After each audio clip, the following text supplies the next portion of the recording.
Parliament సాక్షిగా ప్రధాన ప్రతిపక్ష నేత రాహుల్ గాంధీ కులమేంటి అని ప్రస్తావన ఒక మాజీ కేంద్ర మంత్రి భారతీయ జనతా పార్టీ నాయకుడు రైజ్ చేశాడంటే పార్లమెంటరీ సంప్రదాయాలు ఎక్కడి దాకా వెళ్ళాయి. లీడర్ ఆఫ్ ద పొజిషన్ అంటే ప్రైమ్ మినిస్టర్ తర్వాత ఆ హోదా. పార్లమెంటరీ డెమోక్రసీ ప్రిన్సిపల్స్లో షాడో ప్రైమ్ మినిస్టర్ అంటారు. పోనీ ప్రతిపక్ష నేత గౌరవం ఇచ్చే సాంప్రదాయాలు లేవనుకుందాం, కానీ ఒక సోదర పార్లమెంటు సభ్యున్ని నీ కులమేంటి, నీ కులమేంటో తెలియదు అని ప్రస్తావించవచ్చా? ఇది రాహుల్ గాంధీ పైన అనురాగ్ ఠాకూర్ బీజేపీ నాయకుడు చేసిన వివాదాస్పద వ్యాఖ్య. మీరే చూడండి, ఆయన అనురాగ్ ఠాకూర్ ఏమన్నాడు, దానిపైన రాహుల్ గాంధీ అఖిలేష్ యాదవ్ల స్పందన కూడా ఈ వీడియోలో చూడండి. जिसकी जात का पता नहीं वो गन्ना की बात करता है. जितना मेरा आप लोग इंसल्ट करना चाहते हैं आप खुशी से करिए. आपने जाति कैसे पूछ ली ये बताइए बस. आप जाति कैसे पूछ सकते हैं? आप बताएं जाति कैसे पूछ सकते हैं? आप पूछ के दिखाओ जाति को. मैं तो राहुल गांधी जी से और अखिलेश जी से पूछना चाहता हूं कि राहुल गांधी जी की जाति बता दें. राहुल गांधी फिरोज खान के बेटे हैं और उनकी माँ ईसाई है, तो वो अपनी जाति बताए ना. जाति आग में झोंकना चाहते हैं, जातीय जनगणना हो हम नहीं कहते, लेकिन राहुल गांधी जैसा व्यक्ति अगर जाति की बात करे और उस पर चिल्लाए तो रब राहुल गांधी जी की जाति नहीं है. देखिए, राहुल गांधी के बारे में जो पप्पू वाली कहावत तो बिल्कुल सही है. విచిత్రం ఏంటంటే అనురాగ్ ఠాకూర్ను మందలించాల్సిన ప్రధానమంత్రి ఆయనను సమర్థిస్తూ ట్విట్టర్లో ఆయన ఉపన్యాసాన్ని మెచ్చుకుంటూ మాట్లాడాడు. ఇంకా రెచ్చిపోరాయిగా. ఇప్పుడు ఒక సభ్యుడు ఆ తొందరపాటుతోనో పొరపాటుతోనో లేదా సంస్కారం లేకనో అసభ్యంగా మాట్లాడాడు. కనీసం సభానాయకుడిగా ఉన్న ప్రధానమంత్రి స్థాయిలో ఉన్న వ్యక్తి అయినా ఈ తప్పు ఇలా మాట్లాడకూడదని అనాలి కదా. కొన్ని రాహుల్ గాంధీ ఎవరి కులాన్నైనా ప్రస్తావించాడా? ఆ కాంటెక్స్ట్ ఏంటి అంటే బడ్జెట్కు ముందు హల్వా తయారవుతుంది. ఆ హల్వాలో అనేక మంది ఫైనాన్స్ మినిస్ట్రీ అధికారులు పాల్గొన్నారు. ఆ ఫోటోను ప్రస్తావిస్తూ రాహుల్ గాంధీ, ఇందులో మీరు గమనించండి, ఈ హల్వాలో ఉన్న అధికారులు ఎవరు కూడా ఒక్క ఎస్సీ లేడు, ఒక్క ఎస్టీ అధికారి, ఒక్క మైనారిటీ అధికారి, ఒక్క ఓబీసీ అధికారులు లేరు ఇందులో. ఇది న్యాయమా అని అడిగాడు.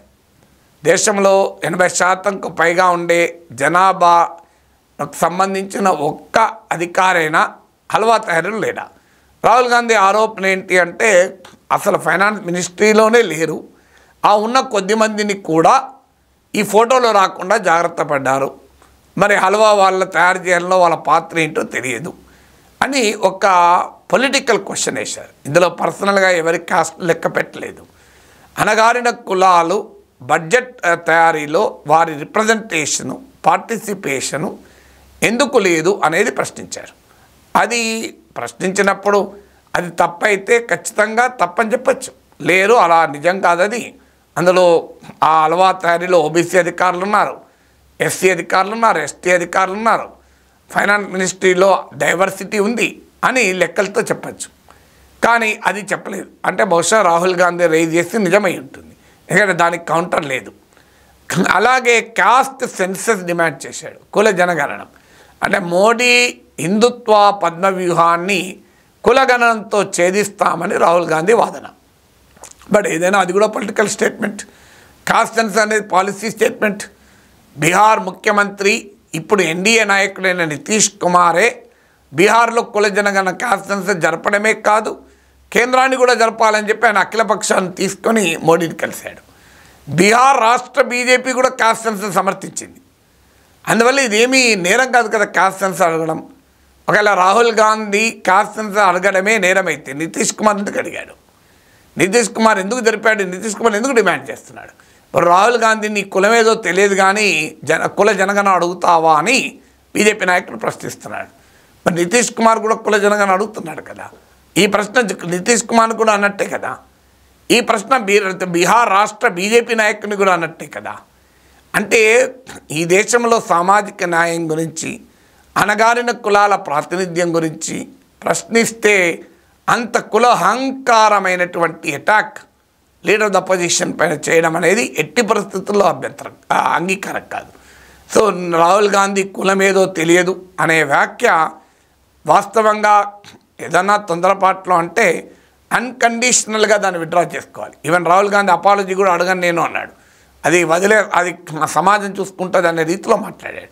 బట్ ఏదైనా ప్రైమ్ మినిస్టర్ ఇలా అన్పార్లమెంటరీ భాషను చిన్న చిన్న విషయాలకే అన్పార్లమెంటరీ జూట్ అన్న పదం వాడద్దు, అసత్య అనే పదం వాడమని స్పీకర్ చెప్తాడు. కానీ ఒక ప్రతిపక్ష నేత కులమేదో తెలియదు అంటే దాన్ని రికార్డులకు వెళ్ళి తొలగించి ఆయన సదరు సభ్యునితో విచారాన్ని వ్యక్తం చేయమని స్పీకర్ చెప్పాలి కదా.